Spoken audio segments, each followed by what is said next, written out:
तीनों लोगों को अपने सर पर रख लेता है।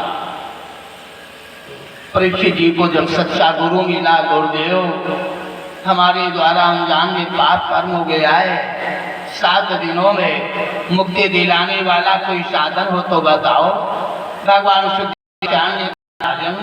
तुम दो आओ, जब हम यहाँ आ ही गए हैं तो यहाँ से हम जाएंगे तभी जब हम तुम्हें भगवान से मिला देंगे। जाओ राजन, हाँ गंगा में स्नान करो। परीक्षित जी गंगा के किनारे आए, आचमन किया, दरस परस मज्जन गर्भा, केवल स्नाने से थोड़ी फल है, दर्शन मात्र से, आचमन से। परीक्षित जी ने नियम के द्वारा पहले मां गंगा के दर्शन किए, स्पर्श किया, आचमन किया, जल लेकर के अपने सर पर छिड़का, गंगा के में मस्तक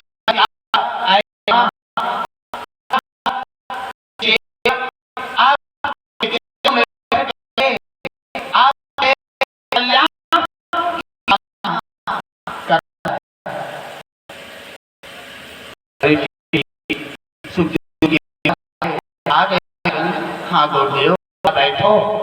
जब आए तब तक गंगा के किनारे भगवान सुखदेवाचार्य ने एक बालू का ऊंचा चबूतरा बनवा लिया। गंगा के किनारे बालू का ऊंचा चबूतरा बना लिया, हो गए और उस परीक्षित को राम ने अमृत लेकर के बिठाया। परीक्षित जी अमृत लेकर के बैठ गए। भगवान सुखदेव ने कहा, राजन बताओ अब तुम क्या जानना चाहते हो, तुम्हारी क्या इच्छा है। परीक्षित जी की आंखों में आंसू आए।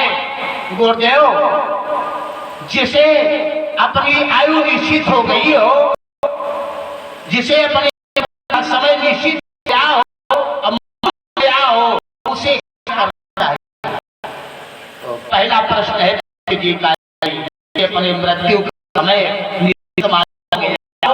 आयु हो गई, वाले को मार हो गया हो, उसे क्या करना चाहिए। सुखदेवाचार्य ने कहा, राजन बतावे उसे क्या करना चाहिए। हाँ गुरुदेव, भगवान का भजन करना चाहिए, उसे भगवान का भजन करना चाहिए, भगवान की भक्ति करना चाहिए। देखो ये कितना सरल मार्ग है, भगवान का भजन, भगवान की भक्ति करना चाहिए। राजन, क्या 7वें दिन कच्छा खावेगा। हाँ गुरुदेव, ऐसा श्राप है। हाँ गुरुदेव, अरे राजन, मृत्यु आने में बहुत समय बाकी है, तो 7वें दिन कच्छा खावेगा। हाँ गुरुदेव, बहुत समय है राजन, तुम दुखी ना हो। सुनो राजन, सूर्यवंश में एक राजा थे जिनका नाम था खट्वांग। सूर्यवंश में एक राजा हुए खट्वांग। राजा खट्वांग एक बार देवासुर संग्राम में देवताओं की ओर से युद्ध करने गए, तो देवताओं की विजय हुई और दैत्यों की पराजय हुई। देवता प्रसन्न हो गए, राजा खट्वांग को अपने साथ स्वर्ग ले गए। कुछ दिनों तक स्वर्ग में रहे। स्वर्ग में ब्रह्मा जी आए तो एक दिन राजा खट्वांग को अपने साथ सत्यलोक ले गए। राजा खट्वांग ब्रह्मा जी के यहाँ आए। एक दिन राजा खट्वांग ने पूछा ब्रह्मा से, विधाता हमारी आयु कितनी है। ब्रह्मा ने कहा, राजन तुम्हारी आयु तो केवल 2.5 घड़ी की रह गई। जब राजा खट्वांग को मालूम हुआ हमारी आयु 2.5 घड़ी की रह गई है, तो विधाता हमें हमारे लोग को भेज दिया जाए। अच्छा राजन, तो अपने लोग जाना चाहते हो। हाँ विधाता, आंख बंद करो। जब राजा खट्वांग ने सत्यलोक में आंख बंद की और आंख खोली तो अपनी को मृत लोक में पाया। ब्रह्मा ने आयु 2.5 घड़ी बताई थी, आधा घड़ी का समय सत्यलोक से मृत लोक आने में व्यतीत हो गया, केवल 2 घड़ी समय बचा। अरे राजन, राजा खट्वांग ने अपना मन भगवान के चरणों में अर्पण कर दिया। दिया और बने सभी कर्म शुभ और अशुभ जो भी कर्म थे प्रभु समर्प्यु निज सत कर्मा, अपने सभी कर्म भगवान के चरणों में अर्पण करके अपना मन भगवान के चरणों में लगा दिया, भगवान के चरणों में लीन हो गए। दो ही घड़ी में राजा खट्वांग की मुक्ति हो गई। गुरुदेव, राजा खट्वांग की मृत्यु 2 घड़ी में हो गई। हाँ राजन, 2 घड़ी में मुक्ति हो गई। हाँ राजन, तुम्हारी आयु तो 7 दिनों की है। तुम्हें भगवान का भजन करना चाहिए, भगवान की भक्ति करना चाहिए। बगैर भजन किए किसी का कल्याण हुआ नहीं।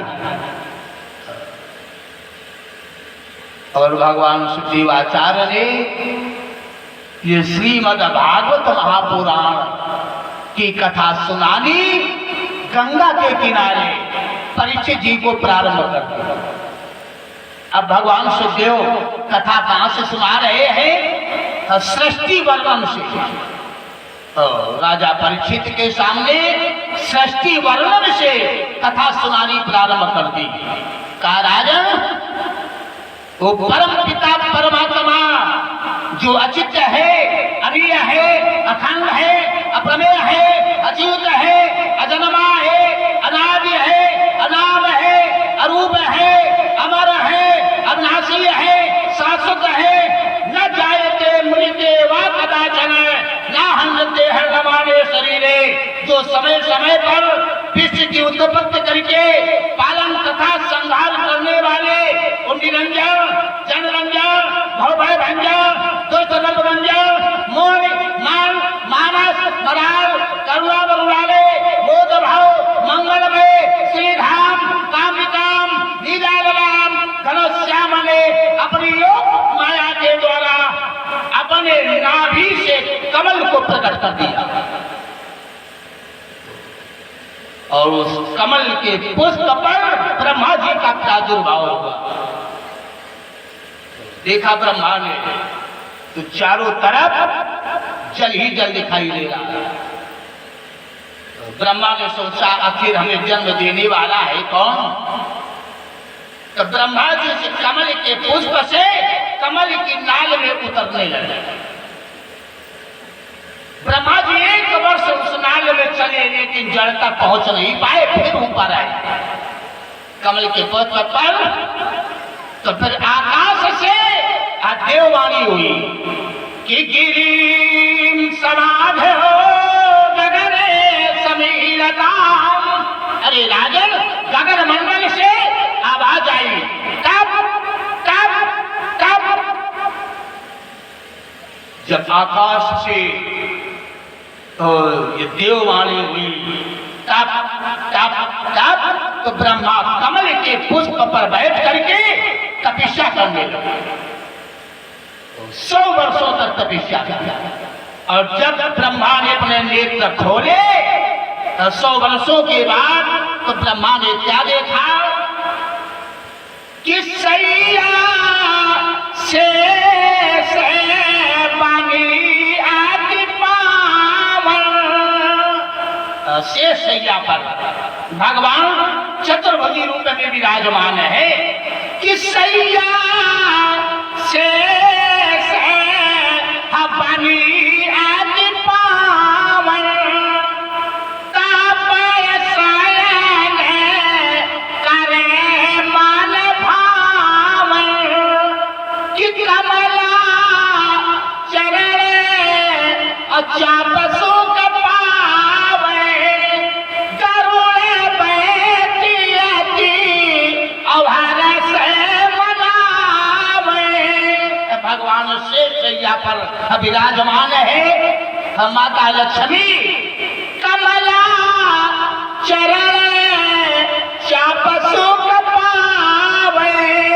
माँ लक्ष्मी जी सेवा कर रहे हैं, पास में बैठे गरुड़ जी मंद मंद मुस्कुरा रहे। ऐसे दिव्य छाती के ब्रह्मा ने दर्शन किए, प्रणाम किया। आप कौन है? भगवान ने कहा हम तुम्हारे पिता हैं। अच्छा पितामह, तो हमारे लिए क्या क्या है? ऐ पुत्र, अपना मुख खोलो। ब्रह्मा ने अपना मुख खोला, भगवान के मुख से चारों वेद निकले, हे राजन परीक्षित, और ब्रह्मा के मुख में समा गए। पुत्र, तुम्हें सृष्टि की रचना करने होगी। ब्रह्मा ने कहा, अच्छा। अब ब्रह्मा कमल के पुष्प पर बैठे हुए, कीट पतंग आदि ब्रह्मा ने पहले बनाए। ब्रह्मा ने 4 प्रकार से सृष्टि की रचना की, अंडज, स्वेदक, उदभिक और जरायु। फिर ब्रह्मा ने अपने शरीर से 10 बेटों को जन्म दिया है। सबसे पहले ब्रह्मा ने अपने मन के द्वारा 4 बेटों को जन्म दिया, सनक, सनंदन, सनातन, सनत कुमार। ये ब्रह्मा के मानस पुत्र कहे गए। जब ये प्रकट हुए, सनक, सनंदन, सनातन, सनत कुमार, पितामह हमारे लिए क्या क्या है? ब्रह्मा ने कहा, पुत्र वरदान मांगो, क्या चाहिए? तो चारों बेटे सनक, सनंदन, सनातन, सनत कुमार ब्रह्मा जी के सामने खड़े हो गए। पितामह हमें वरदान दो कि हमारी आयु हमेशा इतनी ही बनी रहे। ब्रह्मा ने कहा, पुत्र तुमने ये क्या मांगा? जब तुम हमेशा 5 वर्ष के ही बने रहोगे तो सृष्टि रचना में सहयोग क्या करोगे? लेकिन तुमने मांगा, जाओ पुत्र हमने दे दिया। तो ब्रह्मा के चारों मानस पुत्र सनत कुमार, सनक, सनंदन, सनातन, सनत कुमार, जिनकी आयु हमेशा 5 वर्ष की ही रहती है, ये तीनों लोकों में, 14 भुवनों में, 7 द्वीपों में और 9 खंडों में जब जहां चाहे वहां आ जा सकते हैं। इनके लिए कहीं कोई रोक टोक नहीं है। ये ब्रह्मा के मानस पुत्र कहे गए। इसके बाद ब्रह्मा ने नारद, अत्रि, वशिष्ठ, अंगिरा आदि 10 बेटों को जन्म दिया।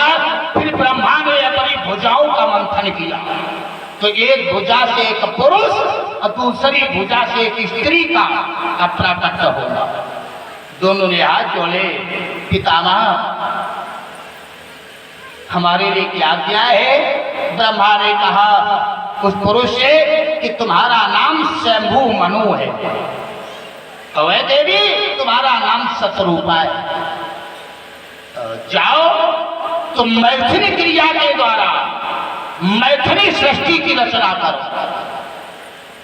स्वयंभू मनु महारानी सतरूपा धरती पर आए और राजन अपनी मैथुन क्रिया के द्वारा 5 संतानों को जन्म दिया, जिसमें 3 कन्याएं हैं, आपूति, देवहूति और प्रसूति नाम की 3 कन्याएं हुई। उत्तानपाद और प्रियव्रत नाम के 2 बेटा हुए। इन्हीं 5 संतानों से सारा संसार भर गया।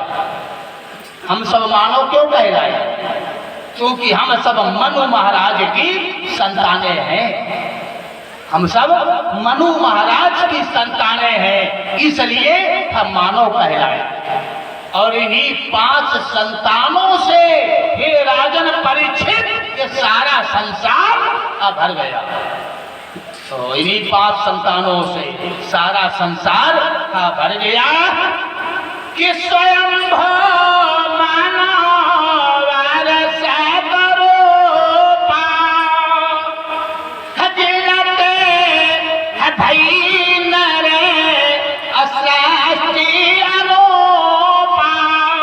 अरे राजन, ये 5 संतानों से सारा संसार भर गया। जब स्वयंभू मनु महारानी शत्रुपा की वृद्धावस्था आई तो अपनी बेटा उत्तानपाद को ब्रह्मा वर्षई के देश से, जिसे आज हम बिठूर कहते हैं, ये स्वयंभू मनु की राजधानी है। ब्रह्मा वर्षई के देश से ब्रह्मा वर्ष के विशाल सिंहासन पर उत्तानपाद को बिठा करके स्वयंभू मनु महारानी शत्रुपा ने राजा बना दिया। और स्वयंभू मनु महारानी शत्रुपा को लेकर के कहा ले निशान चले गए। नैमिषारण्य में जाकर के कुछ दिनों तक तपस्या की। इसके बाद स्वयंभू मनु महारानी शत्रुपा हिमालय की यात्रा, हिमालय पर जाकर के इन्होंने कठोर तपस्या करनी प्रारंभ की है। तुलसी जी तो चित्र खींचते हैं तपस्या का, कैसे तपस्या कर रहे हैं। स्वयंभू मनु महारानी शत्रुपा एक दिन नहीं, एक महीने नहीं, एक वर्ष नहीं, 10,000 वर्षों तक स्वयंभू मनु महारानी शत्रुपा अन्न जल त्याग करके एक पैर से खड़े गए और 10,000 वर्षों तक। तब लिखा तुलसी जी ने, चित्र खींचा है अपने रामायण में, मानस में कि वर्ष सहस्र से त्यागे सो, वर्ष सहस्र से त्यागे सो, अथारे रहे एक पग दो। वर्षा सर्दी गर्मी में एक पग से खड़े रहे 10,000 वर्षों तक। तो 10,000 वर्षों तक कठोर तपस्या करते रहे, शरीर दुबला हो गया, केवल हड्डियां हड्डियां रह गई, हड्डियों में प्राण अछूते हुए। तो देखो तपस्या में मन कब लगता है, तपस्या में मन कब लगता है, जब ये देह अतिसरती है, जब ये देह भटकी है, तब तपस्या में मन लगता है। का तपस्या में मन कब लगता है, कागिरी पर सकल करई अनुरागा, तपस्वी दे तब तपई मन लागा। तपस्या में मन कब लगा, काव्य शरीर दे तब तपई मन लागा। जब शरीर विसरता है तब मन लगता है। लेकिन आजकल उल्टा हो गया है परिस्थिति। अब जितना मोटा साधु होगा उतने ही उसकी ज्यादा पूजा होती है। शास्त्र कहते हैं तपस्वी कौन है, काव्य शरीर दे तब तपई मन लागा। लेकिन संसार की मान्यता क्या है, समाधि दे। जितने साधु मोटा तगड़ा होगा, बड़ी बड़ी जटाएं होगी, लग्जरी गाड़ी होगी, जितना भारी आश्रम होगा उतना ही बड़ा वो साधक माना जाएगा। लेकिन शास्त्र कहते हैं ना, बिसरी दे तपई मन लागा। और जब शरीर विसरता है, ये देह विसरती है, तब तपस्या में मन लगता है। तो 10,000 वर्ष तक स्वयंभू मनु महारानी शत्रुपा एक पैर से खड़े रहे, अन्न जल त्याग करके। तो 10,000 वर्षों की कठोर तपस्या पर प्रसन्न होकर के एक भगवान नहीं, तीन भगवान आ गए वहां। धन है साधक की साधना, तब धन है भक्त की भक्ति। एक भगवान नहीं है परीक्षित जी ना, तीन भगवान आ गए वहां। कौन कौन, काव्य हरि हरे तापते मारा। कैसी तपस्या है, अपार तपस्या है।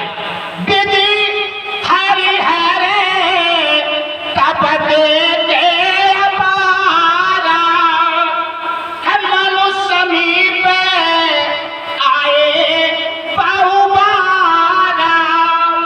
जो कि आप बहुत शब्द है, एक भगवान नहीं है। विधि माने ब्रह्मा, हरि विष्णु, हर भगवान शिव। जब पहली बार आए तीनों भगवान आकर के कहा, ऐसा दो मनो, ऐ महारानी शत्रुपा, तुम्हारी कठोर तपस्या पर प्रसन्न होकर के वर दो हो मनो प्राप्त, हम तुम्हें वरदान देने आए हैं, हम मांगो, तुम्हें क्या चाहिए। शंभु मनु महारानी शत्रुपा ने अपने नेत्र खोले तो देखा रे ब्रह्मा, भगवान विष्णु, भगवान शिव। आंख बंद कर ली, इनसे कुछ मांगे नहीं। जब कुछ मांगा नहीं तो चले गए। कुछ दिनों के बाद फिर आए, मनु समीप आए, बहु बार अब बहुतों बार आए। जब जब आए तो बहुतों प्रलोभन भी दिए हैं कि मांगो बर भांति लुभाए। का मनु समीप आए बहु बार अब बहुतों प्रलोभन, मांगो बर भांति लुभाए, पर परम धीर नहीं चलाए चलाए। इनसे कुछ मांगे नहीं ना। लोगों ने पूछा तुलसी जी से, बाबा जब भगवान ब्रह्मा, भगवान विष्णु, भगवान शिव से कुछ मांग नहीं रहे हैं तो शंभु मनु महारानी शत्रुपा पर बुला किसे रहे, फिर किनकी तपस्या कर रहे थे? तुलसी जी ने कहा भक्तों, जिनकी तपस्या कर रहे हैं जब वो आवेंगे, अब वो कहेंगे मांगो तब मांग लेंगे। अच्छा बाबा, क्या इन तीनों भगवान से भी कोई ऊपर है? ब्रह्मा विष्णु महेश से कोई ऊपर है? तुलसी जी ने कहा हाँ। का वो कौन है? का वो भगवान वासुदेव, भगवान अभिसंभव, जिन्हें वेद कहते हैं ब्रह्म एको अद्वितीयो नास्ति, जो अपने को कहता है अजाय जन्मा बहुधा जायते, जो अजन्मा होते हुए भी बहुतों बार जन्म लेता है, जो अपने को कहता है एको हम बहुश्यामी, जो एक होते हुए भी हम बहुत है।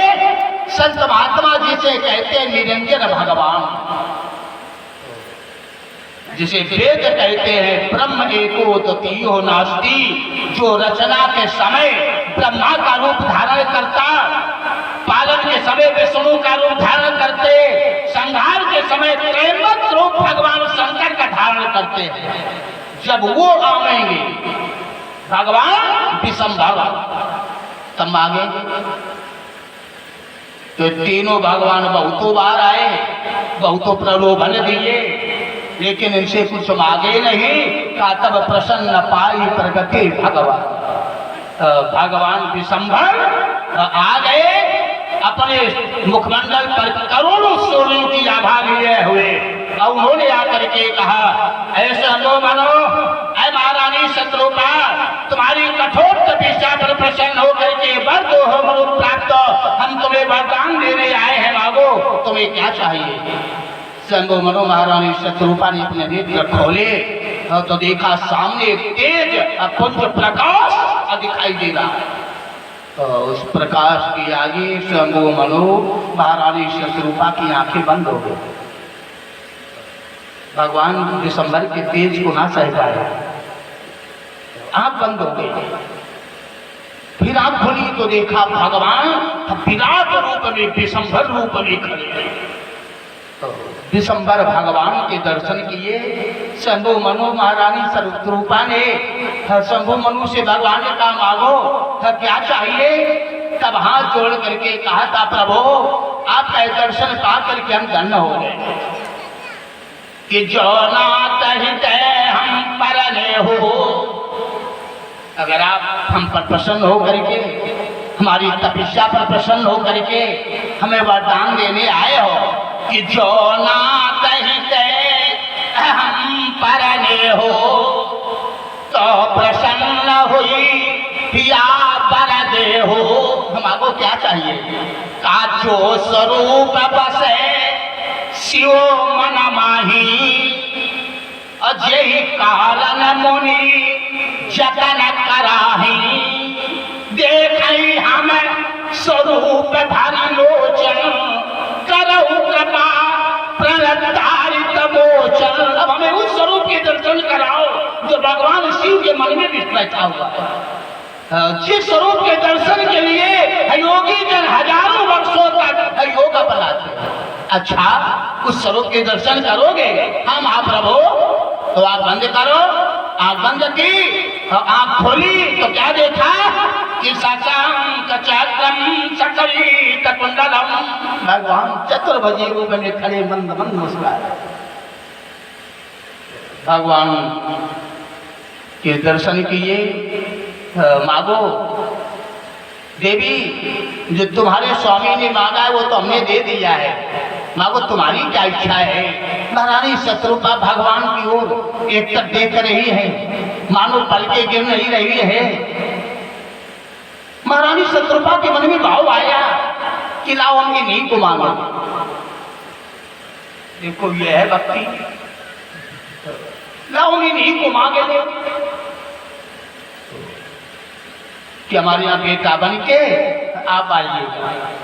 लेकिन कहीं भगवान मना ना कर देंगे कि जब हम 5 संतानें दे चुके हैं, 3 कन्याएं, उत्तान पाद और प्रियव्रत नाम के 2 बेटे, अभी पुत्रों से तुम्हारी तृप्ति नहीं हुई है, कहीं भगवान मना ना कर दें। मांगे कि ना मांगे, ना जाने भगवान देंगे या नहीं देंगे। क्योंकि मन में भाव है, अभी मांगा नहीं है। केवल महारानी शत्रुपा बने में भाव लाई कि लाओ भगवान को कि हमारे यहाँ बेटा बन करके आइएगा, आप हमें पुत्र में प्राप्त हो। मांगा नहीं, केवल मन में भाव शत्रुपा लाई। भगवान जाने, भगवान ने कहा देवी तुम्हें मांगना चाहिए हो कि सब कुछ बिहाए, जो तुम्हारे मन में संकोच है, मांगे कि ना मांगे, भगवान देंगे कि नहीं देंगे, तो उसका बिहाए यानी क्या करो, सब कुछ बिहाए।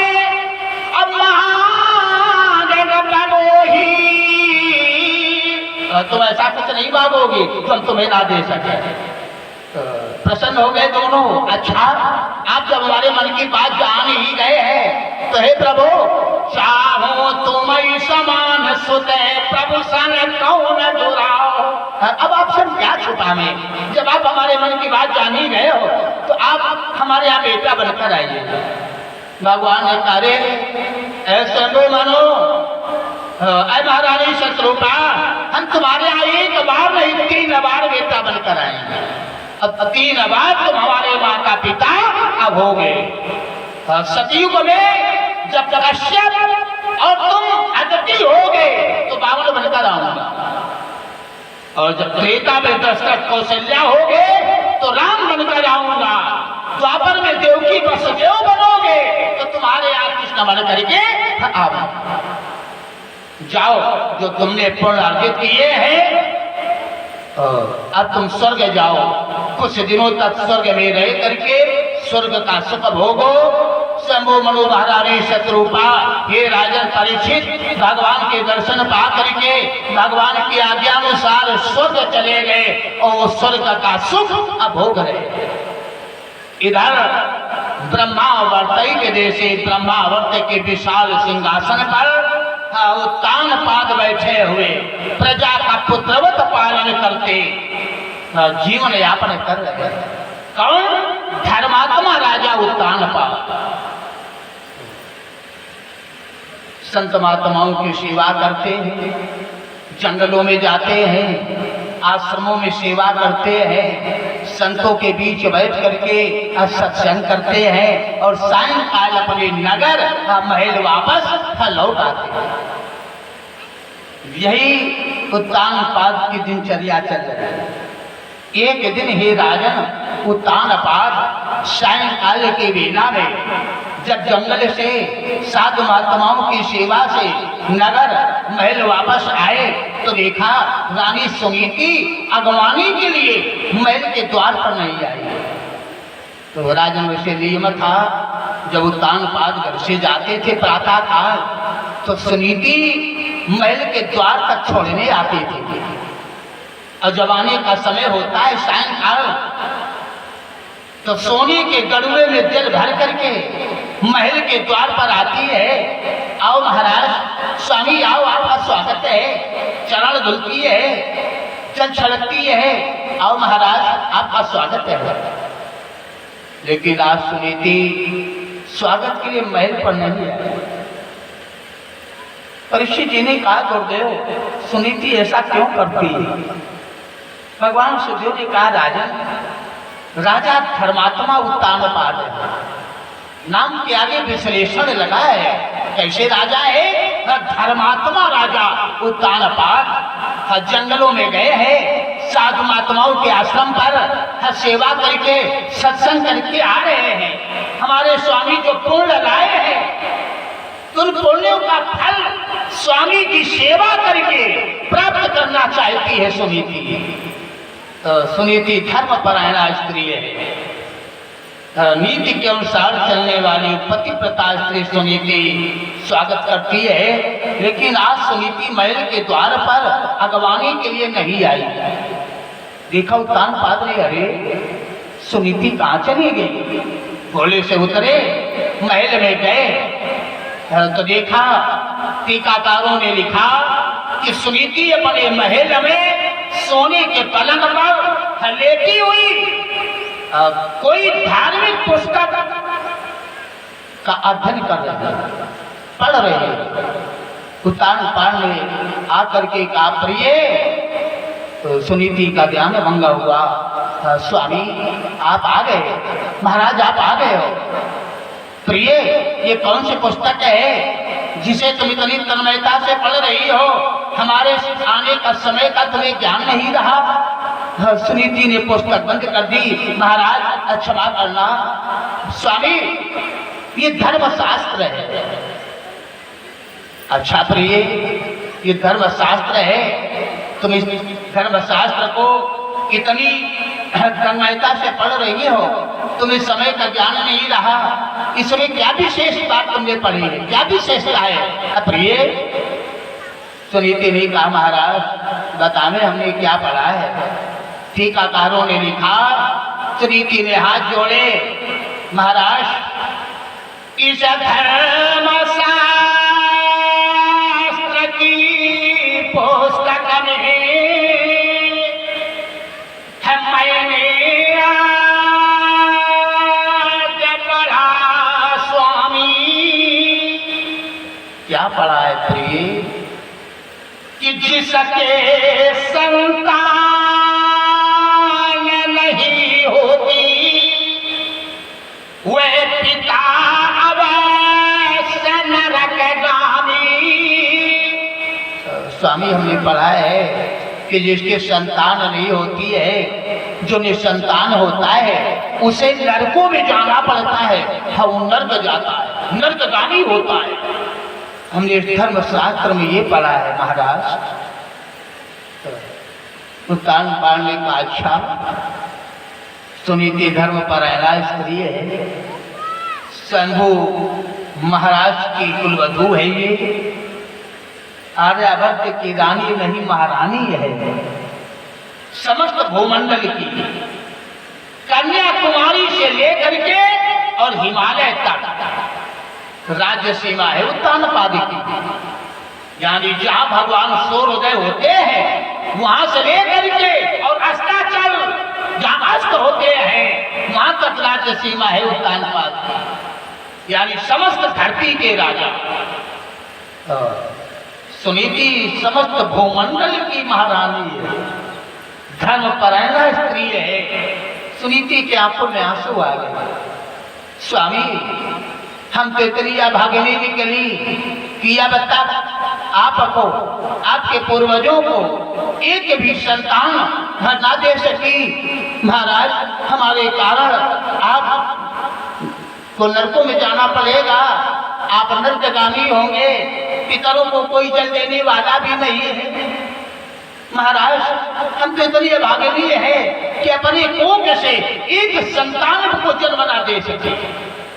स्वामी आपसे प्रार्थना है आप दूसरा विवाह कर लीजिएगा। जो बहन आवेगी उसे बेटा या बेटी का जन्म होगा, जो महल सोना सोना है हरा भरा हो जाएगा, जो गद्दी गोदी सोनी है ये भर जाएगी। महाराज विवाह कर लीजिएगा। उत्तानपाद ने कहा, पगली कही कि तुझे नहीं मालूम है जो भाग्य में नहीं होता है वो किसी भी साधन से प्राप्त नहीं होता है। प्रिय, हमने ऐसा सत्संग में महात्माओं के द्वारा सुना है कि समय से पहले भाग्य से ज्यादा आज तक किसी को न कुछ मिला है न मिलता है। अगर संतान हमारे भाग्य में है तो अभी समय नहीं आया है। जब समय आएगा तो सुनीति, तुमसे संतान की प्राप्ति हमें हो जाएगी, तो हम दूसरा विवाह नहीं करेंगे। सुनीति ने सोचा, लगता है महाराज ऐसे विवाह नहीं करेंगे। एक दासी को भेजा, एक दासी को, चाहो महाराज से कौन विवाह कर लीजिए। दासी आई, महाराज आप विवाह कर लीजिएगा, आपके बाद कोई युवराज नहीं है, ये महल सोना सोना पड़ा है। फिर भी तैयार नहीं हुए तो एक सेवक को भेजा, फिर भी तैयार नहीं हुए तो सारी प्रजा को एक मत सुनीति ने